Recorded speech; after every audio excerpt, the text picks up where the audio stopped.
Most older men don't realize women ask these 5 questions when they're flirting with you. Last week, a 67-year-old widower told me something heartbreaking. I think I'm invisible to women now, but here's the truth. He's not invisible at all. 3 women had flirted with him that month and he missed every single signal. If you're over 60 and wondering why women seem uninterested, I have shocking news. They're probably more interested than you realize. Women our age have perfected the art of subtle flirting through 5 specific questions that most men completely misunderstand. These aren't casual conversations. They're strategic tests to see if you're relationship material. While you're thinking she's just being polite, she's actually evaluating your potential as a romantic partner. Today I'm exposing these secret signals and showing you how to respond like the confident, attractive man you are. Question number 5 will change everything you thought you knew about dating after 60. Here's the reality that nobody talks about. Romance doesn't stop at 60. In fact, studies show that 67% of people over 60 are actively seeking companionship. And guess what? Women our age are far more direct about their interest than you might think. The problem isn't that women aren't interested. It's that we've forgotten how to read the signs. After decades of marriage or being out of the dating game, we've lost touch with the subtle art of flirting. But here's the thing. Women over 60 have refined their approach. They're not playing games like younger women. Instead, they use strategic questions to gauge your potential without risking rejection. Today I'm breaking down the 5 questions that signal genuine romantic interest. I'll explain the psychology behind each one, show you how to respond like a confident, attractive man, and reveal the body language cues that confirm she's flirting. Before we dive in, hit that like button if you've ever wondered whether a woman was flirting with you. And tell me in the comments, have you heard any of these questions recently? You might be surprised by what you discover. The 5th question is the most powerful one, and it's the one that most men completely misunderstand. 1. Are you enjoying retirement? The first question might sound like polite small talk, but it's actually a masterclass in strategic flirting. When a woman asks, "Are you enjoying retirement?" she's not just making conversation. She's conducting a sophisticated interview about your lifestyle, availability, and future potential. Here's what's really happening behind this innocent question. From a psychological standpoint, this question serves 3 purposes. First, she's gauging your financial stability without being direct. A man who's enjoying retirement suggests he's planned well and has resources. Second, she's assessing your availability. If you're busy with fulfilling activities, you're attractive. If you're bored and lonely, that's less appealing. Third, she's testing your attitude towards this life stage. Are you embracing it or resenting it? Let me share a story that illustrates this perfectly. Last month, I witnessed this exact scenario at a community centre. A distinguished woman named Sophia struck up a conversation with Carl, a 68-year-old widower. She asked about his retirement, and Carl's response was devastating. "Oh, it's okay, I guess. Lots of time on my hands. Not much to do, really." The conversation died right there. Sophia made a polite excuse and walked away. Now, contrast that with how David responded to the same question from Linda at a coffee shop. When she asked about his retirement, David smiled and said, "You know, I thought I'd be bored, but I'm busier than ever. I'm learning photography, volunteering at the animal shelter, and just started a woodworking project that's driving me crazy in the best way. How about you? Are you retirement age or still conquering the business world?" Notice what happened there? He showed passion, purpose, and turned the question back to her. The body language that accompanies this question is crucial. If she's leaning in slightly, maintaining eye contact, and seems genuinely interested in your answer, not just waiting for her turn to talk, she's flirting. If she asks follow-up questions about your activities, that's even stronger confirmation. Here are 3 response strategies that create attraction. First, the passion approach. Share something you're genuinely excited about, but don't monopolize the conversation. Second, the mystery approach. Give an intriguing hint about your activities that makes her want to know more. Third, the engagement approach. Answer briefly, then ask about her experiences or opinions. The key is to show that retirement isn't about winding down. It's about finally having time for what truly matters. Women find this energy and purpose incredibly attractive. Think about it. She's potentially looking for someone to share adventures with, not someone who's given up on life.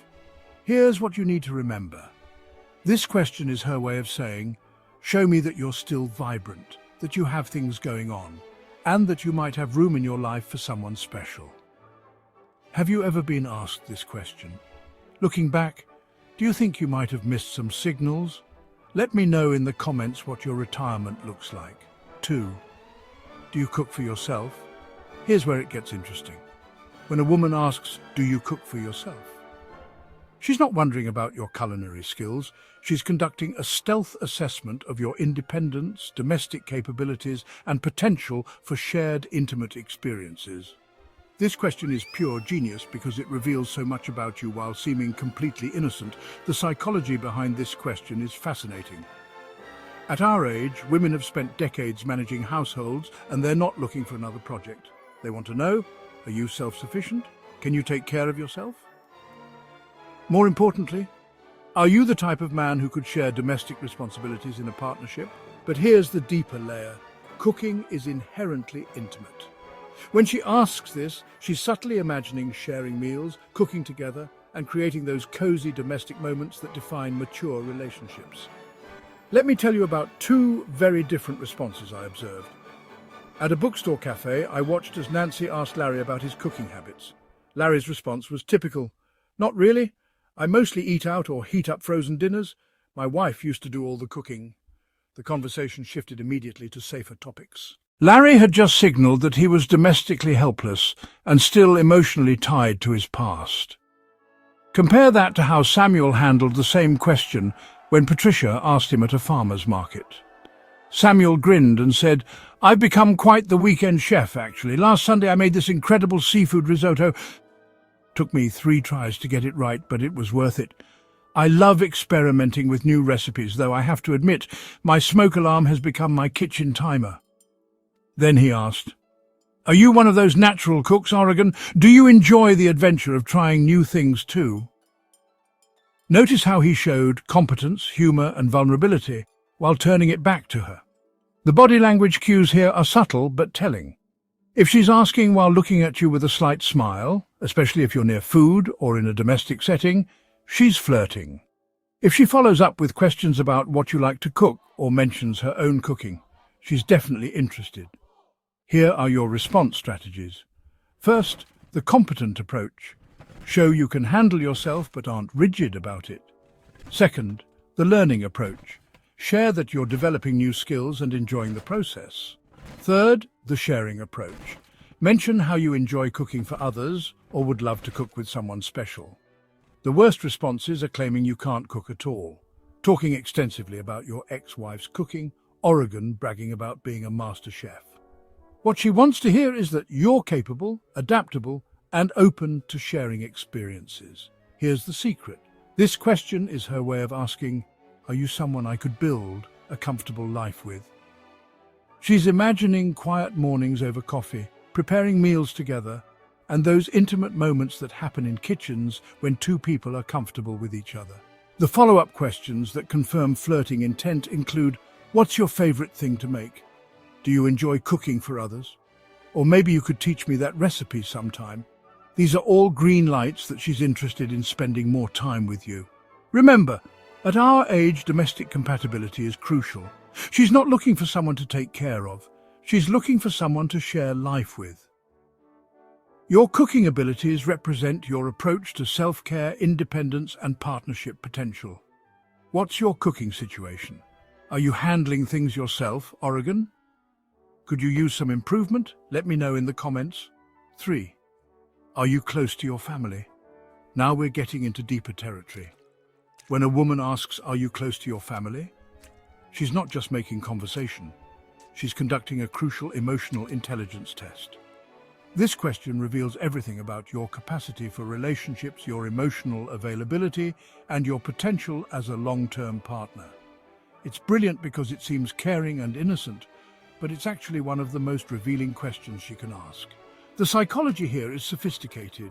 Women at our age understand that family relationships are the blueprint for all other relationships. How you treat your family, how you handle family conflicts, and how you balance independence with connection tells her everything about how you might treat her. She's also assessing whether you have healthy boundaries, unresolved baggage, Oregon, the emotional maturity needed for a serious relationship. But here's what most men miss. She's also gauging your availability. Are you so enmeshed with family that there's no room for a romantic partner? Are you bitter about family issues, or have you found that healthy balance between loving your family and being available for new love? Let me share a perfect example of how this plays out. At a senior centre dance, I watched as Helen asked Raymond about his family. Raymond's response was a disaster. "Oh, my kids barely call anymore. My daughter lives across the country and my son is too busy with his own life. Family doesn't mean much these days." Helen's interest visibly deflated.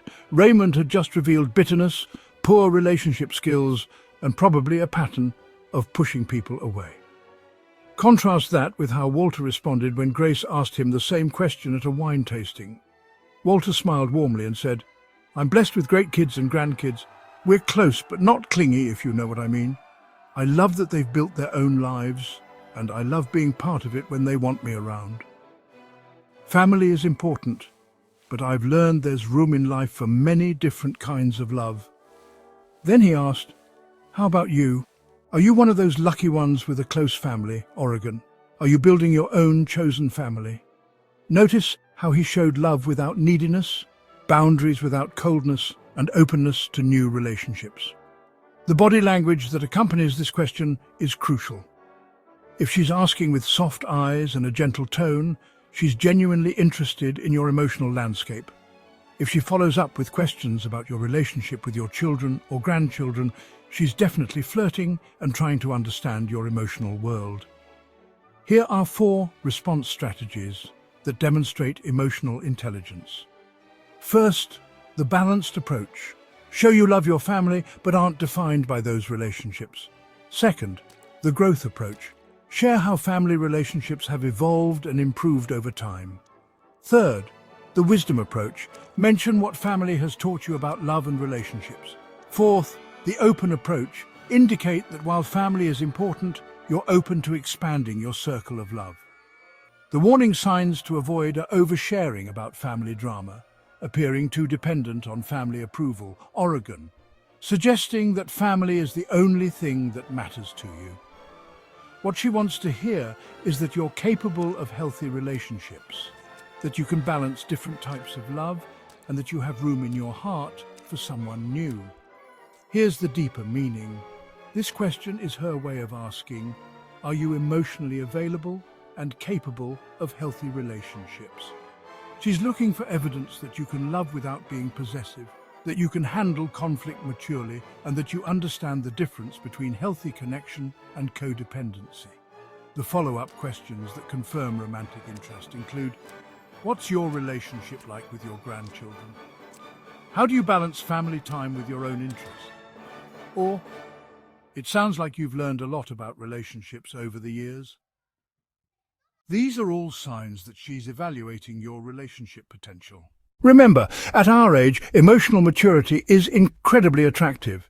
She's not looking for someone who's bitter about past relationships or so family-focused that there's no room for romance. She wants someone who understands that life is big enough for multiple types of love. How would you describe your family relationships? Have you found that balance between connection and independence? Share your thoughts in the comments. 4. What keeps you busy these days? This question is the ultimate compatibility test disguised as casual conversation. When a woman asks, "What keeps you busy these days?" she's not just being polite, she's conducting a comprehensive lifestyle assessment. This is her way of discovering your passions, your energy level, your social connections, and most importantly, whether you're someone she could build an interesting life with. The psychology behind this question is brilliant. At our age, women understand that shared interests and complementary lifestyles are crucial for relationship success. She's not looking for someone who's identical to her, but she needs to know that you're actively engaged with life. Are you growing, learning, and pursuing meaningful activities? Or are you just passing time until the end? But here's the deeper layer. She's also assessing your availability. If you're overwhelmed with activities, she might worry there's no room for her. If you have nothing going on, she might worry you'd become clingy or dependent. She's looking for that sweet spot where you're engaged and interesting, but have space in your life for someone special. The post-retirement identity crisis is real, and women know it. Many men struggle with purpose after leaving their careers, and this question reveals whether you've successfully navigated that transition. She's looking for evidence that you've redefined yourself beyond your work identity and found new sources of meaning and joy. Let me tell you about two completely different responses I witnessed. At a community garden, I watched as Louise asked Dennis about his activities. Dennis's response was uninspiring. Not much, really. I watch a lot of TV, do some grocery shopping, maybe visit the hardware store, pretty quiet life. Louise nodded politely and found a reason to leave quickly. Dennis had just revealed that he was coasting through life without purpose or passion. Compare that to how Michael responded when Carol asked him the same question at a bookstore. Michael's eyes lit up. "Oh, I'm having the time of my life, actually. I'm learning Spanish. Always wanted to do that. I volunteer at the literacy centre twice a week, and I've gotten really into bird photography. Last weekend I hiked 5 miles just to get a shot of a rare warbler. I'm also helping my neighbour restore a classic car, which is way harder than I expected." Then he asked, "What about you? Are you one of those people who's busier in retirement than you ever were working?" Notice how he showed passion, service, learning and social connection while inviting her to share. The body language cues here are telling. If she's asking with genuine curiosity, leaning in slightly, and her eyes are bright with interest, she's flirting. If she follows up with specific questions about your activities or shares her own interests, she's definitely testing for compatibility. Here are 5 response categories that create romantic intrigue. First, learning activities.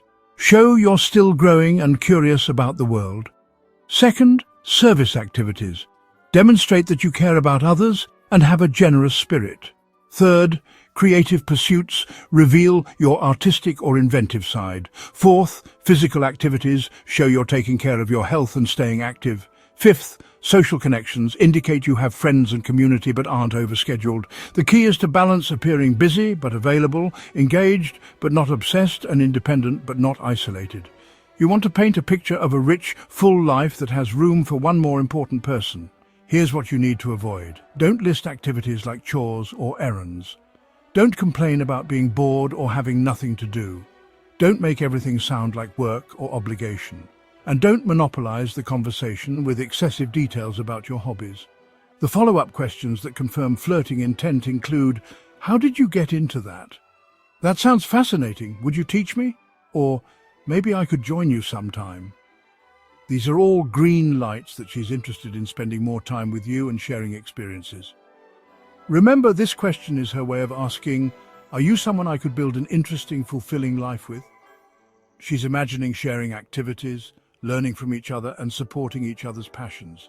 Your answer reveals whether you're someone who adds richness to life or just exists within it. The secret is to show that retirement isn't about winding down, it's about finally having time for what matters most.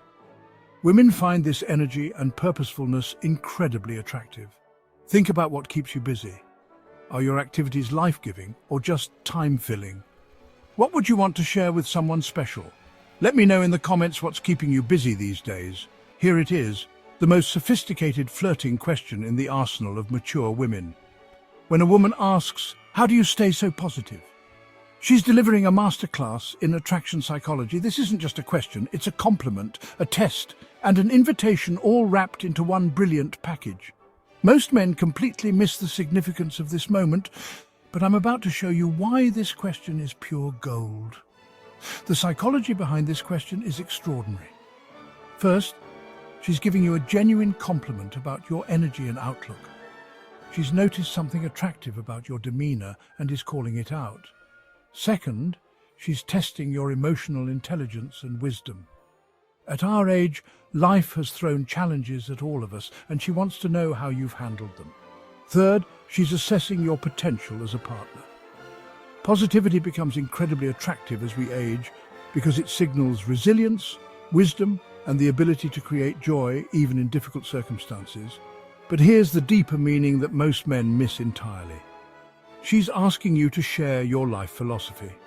This question is her way of saying, I'm attracted to your energy, help me understand what makes you tick. She's inviting you into a deeper conversation about meaning, purpose, and how you approach life's challenges. The reason positivity matters so much at our age is simple. We've all been through losses, disappointments, and hardships. A man who maintains genuine positivity isn't naive or in denial. He's someone who's learned to find meaning in suffering, growth in challenges, and joy in simple moments.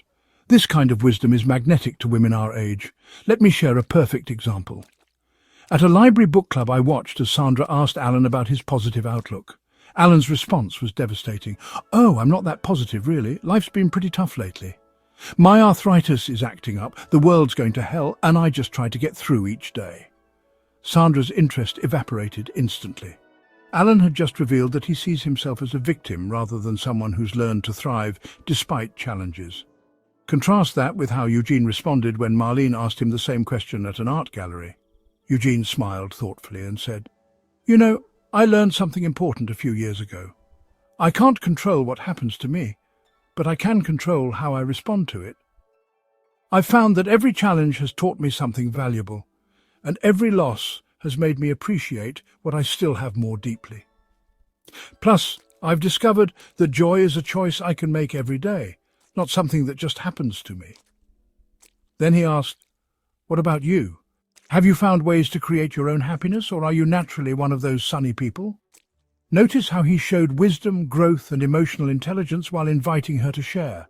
The body language that accompanies this question is crucial. If she's looking at you with warmth and genuine curiosity, if she's leaning in slightly, and if her voice has a softer, more intimate tone, she's definitely flirting. This question often comes after she's observed you for a while and genuinely likes what she sees. Here are specific response strategies that demonstrate depth and attract further conversation. First, the wisdom approach. Share a life lesson you've learned that helps you maintain perspective. Second, the gratitude approach. Explain how focusing on what you have rather than what you lack keeps you positive. Third, the growth approach. Describe how challenges have made you stronger and wiser. Fourth, the choice approach. Emphasize that positivity is a daily decision you make, not just a personality trait. What you absolutely must avoid is minimizing the compliment, denying that you're positive, or launching into a philosophical lecture. You also don't want to pretend that life has been easy or that you've never faced difficulties. Authentic positivity that acknowledges life's challenges is what she's looking for. The body language and tone cues that accompany this question are telling. She might touch your arm gently while asking, maintain longer eye contact than usual, or use a more intimate tone of voice. These are all signs that she's genuinely interested in your inner world. Here's the secret. This question is her way of saying, I'm attracted to who you are as a person, not just how you look or what you do. I want to understand what makes you special. She's looking for evidence that you're someone who could bring joy and wisdom to her life, not someone who would drain her energy or bring her down. The follow-up questions that confirm romantic interest include, That's beautiful. Where did you learn that? I love that perspective. It's so refreshing. Or, You have such a wonderful way of looking at things. These responses show that she's not just being polite. She's genuinely drawn to your outlook and wisdom. Remember, at our age, emotional and spiritual compatibility becomes incredibly important. She's not looking for someone who's never faced challenges. She's looking for someone who's learned to transform challenges into wisdom and pain into compassion. How do you maintain your positivity? What life lessons have shaped your outlook? Share your thoughts in the comments. I'd love to hear what keeps you going strong. Let me tell you about Russell, a 72-year-old retired accountant who attended one of my workshops 6 months ago. Russell had been single for 3 years after his wife passed, and he was convinced that his dating days were over. Women my age aren't interested in romance, he told me. They just want to be friends or complain about their health problems. But after learning about these 5 questions, Russell's entire perspective changed. 2 weeks later, he called me with excitement. He'd been at his grandson's baseball game when another grandmother, Joyce, struck up a conversation. She asked about his retirement, his cooking, his family, what kept him busy, and finally complimented his positive attitude. "I recognized every single question," Russell said. "Instead of just giving boring answers, I engaged with her like you taught us." The transformation was remarkable. Russell went from feeling invisible to understanding that he was actually quite attractive to women his age. He and Joyce have been dating for 5 months now, and Russell tells me he feels like he's gotten his confidence back. "I'm not just existing anymore," he says. "I'm living again." That's the power of awareness. When you understand what these questions really mean, you stop missing opportunities and start creating connections. You go from being just another nice older gentleman to being someone who truly understands women and knows how to respond to their interest. The confidence that comes from this understanding is magnetic. You stop wondering, is she interested? And start recognizing the signs that have been there all along. Most importantly, you remember that you're still desirable, still capable of inspiring attraction, and still worthy of love at any age. Don't let another opportunity pass you by. The next time a woman asks you one of these questions, you'll know exactly what's happening and how to respond. If this video opened your eyes to possibilities you might have missed, hit that like button and share it with other men who need to hear this. In the comments, tell me, have you heard any of these questions recently? Looking back, do you think you missed some signals? Remember, gentlemen, you're not invisible. You're not too old for romance. You just need to recognize what's been right in front of you all along. Subscribe for more insights that will help you navigate relationships with confidence and wisdom. You deserve love at any age, and now you have the tools to recognize when it's being offered to you.